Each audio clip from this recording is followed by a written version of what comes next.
Hello. যদি আপনি ইউটিউবে ভিডিও আপলোড করেন এবং ভিডিওতে যদি আপনার ভিউ না আসে, তাহলে বুঝতে হবে যে আপনার কোনো না কোনো ধরনের সেটিং আপনার ভুল আছে বা অফ করা আছে, এজন্য আপনার ভিডিওতে ভিউ আসছে না। এর জন্য আমাদেরকে আগে আমাদের ভিডিও ঠিকভাবে সেটিংগুলো ঠিকঠাক আছে কিনা সেটা আমাদেরকে আগে ভালো করে বুঝতে হবে। যদি আপনি দেখেন যে আপনার সেটিংয়ে কোনো ধরনের প্রবলেম আছে, তাহলে আপনার ভিডিওতে যদি আপনি ভিউ আনতে পারবেন না। এর জন্য আপনাদের সেটিংগুলো অন করতে হবে। আমরা জেনে না বুঝে অনেক ধরনের ভুল করি, আমরা নিজেদের ভিডিও আমরা নিজেরা দেখি, এতে করে কি আমাদের ভিডিওতে যাও ভিউ আসতো সেটা আসা বন্ধ হয়ে যায়। তাই এই জিনিসগুলো আপনাদেরকে আগে অফ করতে হবে। নিজের ভিডিও নিজে দেখা, ভিডিও উল্টাপাল্টা প্ল্যাটফর্মে শেয়ার করা, এইগুলো আপনাদেরকে আগে অফ করতে হবে যদি আপনার ভিডিওতে ভিউ আনতে চান। এবার আসুক সেটিং এর কথা। আপনি যদি আপনার চ্যানেলে ভিডিওতে যদি আপনি দুইটা সেটিং ঠিক মতন অন করেন, তাহলে আপনার ভিডিওতে ভিউ আসবে, এবং এই দুইটা সেটিং যদি আপনার অফ করা থাকে তাহলে আপনার ভিডিওতে ভিউ আসবে না। তাই এই দুইটা সেটিং কি সেটা আপনাদেরকে খুঁজে বের করতে হবে এবং সঠিকভাবে এটাকে অন করতে হবে। মনে করুন আমাদের একটা ইউটিউব চ্যানেলে আমরা ঢুকলাম, এখানে দেখেন একটা ভিডিও আমরা আপলোড করেছি কিছু সময় আগে। এই ভিডিওতে আমরা চলে গেলাম, যার পর আমরা উপরে দেখেন পেন আইকন, এই পেন আইকনে চলে যাব। যার পর আমরা নিচের দিকে দেখবো একটা অপশন রয়েছে, সেটা দেখবেন, সেটা হলো দেখবেন যে অডিয়েন্স। এই অডিয়েন্সটা যাবেন, সিলেক্ট অডিয়েন্স। এই অডিয়েন্সটা আপনাদের ঠিক করে অন করতে হবে। যদি আপনার ভিডিও সঠিক অডিয়েন্সের কাছে না যায়, তাহলে আপনার ভিডিওতে ভিউ আসবে না। তা সঠিকভাবে আপনার ভিডিওতে আগে অডিয়েন্স সেট করতে হবে।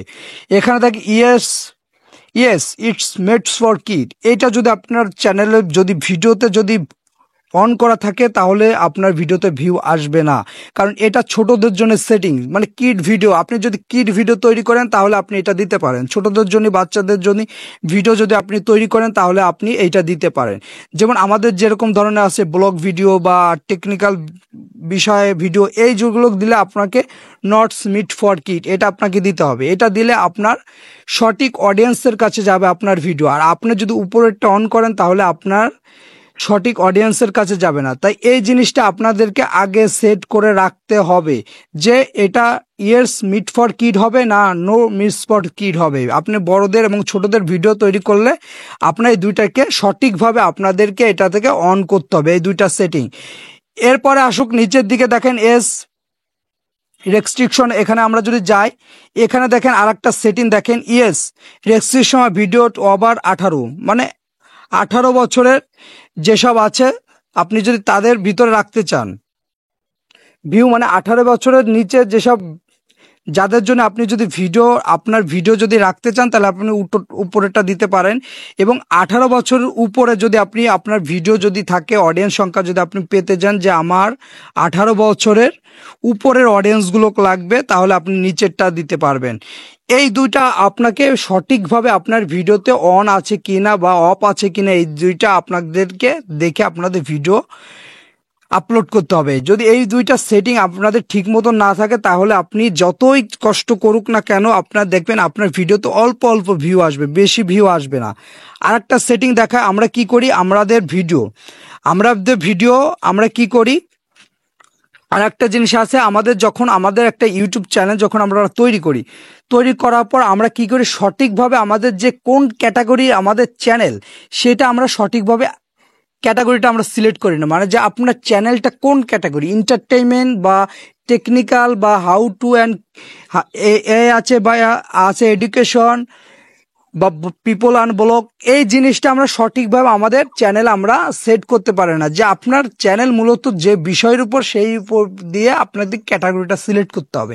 এই ক্যাটাগরিটা আমরা যদি সঠিকভাবে সিলেক্ট না করি, তাহলে আমাদের ভিডিও কলাম ওইসব অডিয়েন্সের কাছে যাবে না। যে রিলেটেড আমরা ভিডিও তৈরি করছি সেই রিলেটেড অডিয়েন্সের কাছে যাবে না। তা মার্সবে আপনাদেরকে ক্যাটাগরিটা আপনাদেরকে সঠিকভাবে সিলেক্ট করতে হবে, যাতে করে আপনার ভিডিও আপনি যে অডিয়েন্সের জন্য তৈরি করছেন বা যে ক্যাটাগরি তৈরি করছেন তাদের কাছে যাবে। মনে করুন আপনি একজন ডক্টরের ভিডিও তৈরি করছেন, সাপোজ ধরো আপনি একজন রুগী, আপনি ডাক্তারের কাছে যাবেন, এবং আপনি যদি ডাক্তারের কাছে না যেয়ে যদি আপনি অন্য কারো কাছে যান তাহলে তো হবে না। আপনার ভিডিও ওরকম ভাবে আপনার তৈরি করতে হবে যে কোন ক্যাটাগরির ভিডিও আপনি তৈরি করছেন সেই ক্যাটাগরির মানুষের কাছে আপনার ভিডিওটা পৌঁছবে। এই জন্য আপনাদেরকে সঠিক ক্যাটাগরিকে আপনাদের সিলেক্ট করতে হবে যে আপনি মূলত কোন ধরনের ক্যাটাগরির জন্য আপনার ভিডিওটা আপনি তৈরি করছেন, সেই ক্যাটাগরির কাছের জন্য যায় আপনার ভিডিওটা। সেটিং, আর একটা সেটিং দেখেন, সেই সেটিংটা হলো কি, আপনার যখন ভিডিও আপলোড করবেন, ভিডিও আপলোড করার সময় আপনারা দেখবেন যে আপনার সব কিছু ঠিক আছে না, দেখবেন যে আপনার টাইটেলটা ঠিক আছে কিনা, আপনার ডেসক্রিপশন ঠিক আছে কিনা, আপনার ট্যাগ ঠিক আছে নাকি, এইগুলো জিনিসগুলো আপনার একটু বেশি লক্ষ্য রাখবেন। কারণ এই বিষয়গুলো যদি আপনি সঠিকভাবে লক্ষ্য রাখেন যে ট্যাগটা ঠিক আছে নাকি, সার্চেবল একটা ট্যাগ আপনি যদি ইউজ করেন, ডেসক্রিপ্টর যদি আপনি সঠিকভাবে দেন, এবং আপনি যদি আপনার ভিডিওতে সঠিকভাবে ট্যাগ দেন বা একটু এসইও করেন, 24 সালে আপনার ভিডিওতে ভালোভাবে এসইও করতে হবে। যদি আপনি ভালোভাবে এসইও না করেন তাহলে কলম আপনার ভিডিওতে ভিউ আসবে না। এর জন্য আপনার ভিডিওতে প্রত্যেকটা ভিডিওতে ভালো মতন আপনার এসইও করবেন, যাতে করে আপনার ভিডিওতে ভিউ বেশি আসে। আপনার ভিডিও যদি ভালো একটা এসইও স্কোর থাকে তাহলে আপনার ভিডিওতে ভিউ আসবে। আর অবশ্যই আপনার যে ভিডিওটা আপনার আপলোড করবেন সেই ভিডিওটা থাম্বনেলটা আপনার সুন্দরভাবে তৈরি করবেন, যাতে করে থাম্বনেলটি দেখে অডিয়েন্সরা ক্লিক করে আপনার ভিডিওটা তারা ওয়াচ করে। আর আজকে ভিডিওটি এ পর্যন্ত ভালো লাগে অবশ্যই চ্যানেলটি সাবস্ক্রাইব করে সাথে থাকবেন। সবাইকে ধন্যবাদ।